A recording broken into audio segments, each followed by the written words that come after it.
प्यारे बच्चों, आप सभी का स्वागत है हमारे YouTube channel physics with Vikas sir में। आज हम लोग बेटा जिस टॉपिक पर डिस्कस करने वाले हैं वो टॉपिक क्लास 10th और क्लास 12th का है। क्लास 10th में यह क्वेश्चन 4 नंबर का आता है, जबकि क्लास 12th में यह क्वेश्चन 2 से 3 नंबर का आता है। श्रेणी क्रम में जुड़े प्रतिरोधों का संयोजन, यानी श्रेणी क्रम में प्रतिरोध यदि आपस में एक दूसरे से परस्पर जोड़े जाएं तो उनके तुल्य प्रतिरोध का मान क्या होगा। यह डेरिवेशन करने के लिए आपसे बोर्ड एग्जाम में पूछा जाता है। अच्छा क्वेश्चन है, इंपॉर्टेंट क्वेश्चन की श्रेणी में आता है। सबसे पहले अगर हम मुद्दे की बात करें तो श्रेणी क्रम में प्रतिरोधों को जोड़ना क्यों पड़ता है। जैसे बेटा एक वायर गया, एक सीधा इतना बड़ा वायर है, आप अंदाज़ा लगाइए कि एक वायर में कई हम बिजली के उपकरणों को जोड़ सकते हैं। अगर हर उपकरण के लिए हम बिजली के पोल से अलग सप्लाई लेके आएंगे, इस हिसाब से तो हर घर में 50 प्रकार के उपकरण चलते हैं। कहीं टीवी चलती है, कहीं फ्रिज चलता है, कहीं कूलर चलता है। ये सारे उपकरणों के लिए अलग अलग सप्लाई हमें देनी पड़ेगी। इसलिए एक ही तार में कई प्रतिरोधों को आपस में जोड़ दिया जाता है, कई बिजली के उपकरणों को जोड़ दिया जाता है, जिसके 2 तरीके होते हैं। एक तो श्रेणी क्रम में जोड़ना और एक समांतर क्रम में जोड़ना। तो श्रेणी क्रम में जोड़ने का जो तरीका होता है वो पहले समझ लीजिए। जो बोर्ड पर लिखा हुआ है उस पर ध्यान मत दीजिए, पहले समझ लीजिए।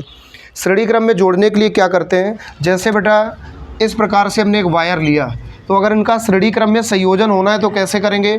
ये पहला प्रतिरोध है। एक प्रतिरोध के 2 सिरे होते हैं, यानी 2 किनारे होते हैं, पहला किनारा और दूसरा किनारा।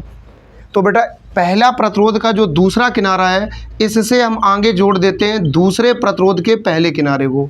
मतलब ये पहला प्रतिरोध, ये दूसरा प्रतिरोध, ये पहले प्रतिरोध का पहला किनारा, ये पहले प्रतिरोध का दूसरा किनारा, ये दूसरे प्रतिरोध का पहला किनारा और ये दूसरे प्रतिरोध का दूसरा किनारा। बेटिया बोर्ड पे देख लीजिए, आप भी देख लीजिए, बाद में लिख लीजिएगा। ये बेटा हमने इस प्रकार से यहाँ पे तीसरा प्रतिरोध बनाया। ये तीसरे प्रतिरोध का पहला किनारा और तीसरे प्रतिरोध का दूसरा किनारा, यानी हर प्रतिरोध के 2 शीर्ष किनारे होंगे, पहला दूसरा, और इस प्रतिरोध का पहला दूसरा, इस प्रतिरोध का पहला दूसरा। तो बेटा श्रेणी क्रम में जोड़ने के लिए हम क्या करते हैं, सभी प्रतिरोधों में इस प्रकार की बॉन्डिंग बनाएंगे कि पहले प्रतिरोध के दूसरे सिरे को दूसरे प्रतिरोध के पहले सिरे से और दूसरे प्रतिरोध के दूसरे सिरे को तीसरे प्रतिरोध के पहले सिरे से परस्पर जोड़ देते हैं। इसी प्रकार से सारे प्रतिरोध आपस में परस्पर एक दूसरे से जुड़ते चले जाते हैं। अब इसके बेटा इस सिरे को हम यहाँ बैटरी से जोड़ देंगे इस प्रकार से। ये बैटरी का धन सिरा कर दिया और यहाँ बैटरी का ऋण सिरा कर दिया। इसमें जो करंट का फ्लो होगा इलेक्ट्रिक सेल से, वो कहाँ से होगा, प्लस वाले से। प्लस से इधर जाएगा, फिर ऐसे आएगा। लेकिन याद रहे बेटा, एक विशेषता है, श्रेणी क्रम में जुड़े प्रतिरोधों के मध्य धारा का मान समान होता है। पूरे वायर में जो करंट फ्लो होगा वो बेटा कितना रहेगा, I। धारा कितनी रहेगी, I, पूरे वायर में। बस ये विशेषता याद रखिएगा कि श्रेणी क्रम में जुड़े प्रतिरोधों के मध्य धारा का मान कैसा होता है, समान। पहले प्रतिरोध के दूसरे सिरे को दूसरे प्रतिरोध के पहले सिरे से और दूसरे प्रतिरोध के दूसरे सिरे को तीसरे प्रतिरोध के पहले सिरे से, इसी प्रकार से हम इनको आपस में एक दूसरे से जोड़ते चले जाते हैं। अच्छा बेटा पहला प्रतिरोध है, इसका प्रतिरोध को हम प्रदर्शित करते हैं R से। ये अगर पहला प्रतिरोध है तो इसका प्रतिरोध क्या हो गया बेटा, R1। ये दूसरा है तो कितना हो गया, R2। ये तीसरा है तो क्या हो गया, R3। इनको आपस में एक दूसरे से जोड़ते चले जाएंगे। लेकिन हमने यहाँ पे केवल 3 प्रतिरोध माने हैं। आप एक तार में 500 उपकरण जोड़ दो चाहे 1000 जोड़ दो, उससे फ़र्क नहीं पड़ता। लेकिन यहाँ पे हमने कितने उपकरण माने, 3 प्रतिरोध माने। इतनी बात क्लियर हुई। यानी श्रेणी क्रम में 3 प्रतिरोध एक दूसरे से जुड़े हुए हैं, जिनके प्रतिरोध R1, R2, R3 है। पूरे तार में धारा कितनी बह रही है, I। श्रेणी क्रम में जुड़े प्रतिरोधों की विशेषता है कि धारा का मान समान होता है, लेकिन पहले प्रतिरोध के लिए विभवांतर होगा V1, दूसरे के लिए विभवांतर होगा V2 और तीसरे के लिए विभवांतर होगा V3। इसी प्रकार से अगर परिपथ में 20 प्रतिरोध जोड़ें तो सबके लिए विभवांतर का मान अलग अलग होगा, सबके लिए विभवांतर का मान अलग अलग होगा। अब बेसिक सी बात सुन लीजिए, श्रेणी क्रम में प्रतिरोधों का संयोजन करते समय हमें एक ही तार में सारे उपकरणों को जोड़ना पड़ता है। इसको हम सीरीज पैटर्न कह सकते हैं। अब दूसरी बात बेटा, जैसे अगर भाषा की बात आती है, कॉमन भाषा लिखी हुई है कि श्रेणी क्रम में प्रतिरोधों को जोड़ने के लिए पहले प्रतिरोध के पहले सिरे को हम बैटरी से जोड़ते हैं, दूसरे सिरे को हम दूसरे सिरे को दूसरे प्रतिरोध के पहले सिरे से जोड़ते हैं और दूसरे प्रतिरोध के दूसरे सिरे को तीसरे प्रतिरोध के पहले सिरे से जोड़ते हैं। इसी क्रम में जोड़ते चले जाते हैं। फिर पैराग्राफ चेंज करके लिख देंगे, माना कि तीन प्रतिरोध एक दूसरे से परस्पर श्रेणी क्रम में जुड़े हैं। कौन कौन से? R1, R2, R3, जिनके मध्य विभवांतर क्या है? V1, V2, V3, और पूरे तार में धारा कैसी बह रही है? समान। याद रखना, श्रेणी क्रम में जुड़े प्रतिरोधों की विशेषता है धारा का मान समान होता है। अब आपने बेटा ओम का नियम पढ़ा होगा, जरा याद करो। ओम का नियम आपने पढ़ा होगा V/I बराबर R, जिसमें R क्या होता है? कांस्टेंट। तो इसको हम लिख सकते हैं V बराबर IR। आई हमारा इधर जाएगा तो मल्टीप्लाई में हो जाएगा।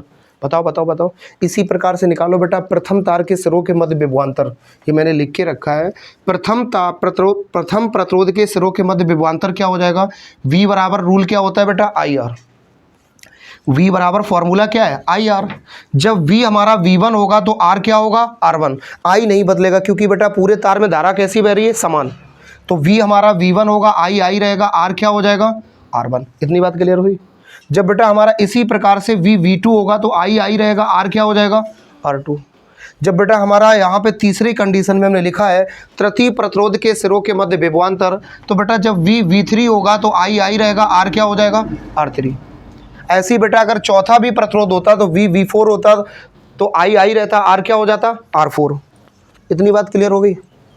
बताओ भाई, हमने यहाँ पे बेटा ओम का नियम लगाया। इस शर्त को हल करने के लिए सबसे पहले निकाल लिया प्रथम प्रतिरोध के सिरों के मध्य विभवांतर, फिर द्वितीय प्रतिरोध के मध्य विभवांतर, फिर तृतीय प्रतिरोध के मध्य विभवांतर। तीनों के लिए विभवांतर अलग अलग निकल आया। अब हम बेटा कुल विभवांतर निकाल देंगे। क्या निकाल देंगे? लिखेंगे तीनों प्रतिरोधों के सिरों के मध्य कुल विभवांतर क्या हो जाएगा बेटा? V बराबर V1 plus V2 plus V3। अगर 4 होते तो प्लस V4, अगर 5 होते तो प्लस V5, 6 होते तो प्लस V6। इनको आपस में जोड़ दो। V1 का मान IR1, V2 का मान IR2, V3 का मान। अब बेटा एक बात बताओ, इसको हल करने के लिए एक और पैटर्न अपना सकते हैं। ओम का नियम अभी हमने बताया था, आपने ओम का नियम पढ़ा है V बराबर IR। तो V को हम क्या लिख सकते हैं? IR। जब V1 होगा तो क्या लिख सकते हैं? IR1। V2 होगा तो IR2। V3 होगा तो IR3। बात समझ में आया? तो V को हम क्या लिख सकते हैं? IR। अगर लिखना चाहें तो लिख सकते हैं, और हमें यहाँ बेटा ज़रूरत है इसलिए हम लिखेंगे। इस V को हम लिख देंगे, चूँकि देखो ध्यान से, V बराबर IR, इसलिए हम यहाँ पे भी ऐसा कर सकते हैं। इस V को हम लिख रहे हैं बेटा IR। ये हो गया IR1, ये हो गया IR2, ये हो गया IR3। इतनी बात क्लियर हुई बेटा? इस साइड हम लिख दे रहे हैं। इसमें से राइट साइड वाले पोर्शन से I कॉमन आ रहा है, राइट साइड वाले पोर्शन से I कॉमन आ रहा है, तो लिखेंगे IR बराबर I कॉमन आ गया R1। बताओ यहाँ से I कॉमन आ रहा है, I कॉमन ले लिया, R1 plus R2 plus R3। यहाँ I इधर मल्टीप्लाई में, इधर भी मल्टीप्लाई में, यानी दोनों मल्टीप्लाई में, और बीच में लगा है बराबर। I से I कट जाएगा। फाइनली आ गया R बराबर R1 प्लस R2 प्लस, यानी एक बात क्लियर हो गई, श्रेणी क्रम में जुड़े प्रतिरोधों का जो तुल्य प्रतिरोध होता है वो सभी प्रतिरोधों के योगफल के बराबर होता है। यानी सभी प्रतिरोधों के अलग अलग योगफल के बराबर होता है। सीधी सी बात हम कह सकते हैं कि श्रेणी क्रम में जुड़े प्रतिरोधों का तुल्य प्रतिरोध सभी प्रतिरोधों के अलग अलग योगफल के बराबर होता है। हमें उम्मीद है बेटा आपको क्लियर हो गया होगा। यदि कम समझ में आया वीडियो को रिवर्स करके देख लीजिएगा, स्क्रीनशॉट ले लीजिए।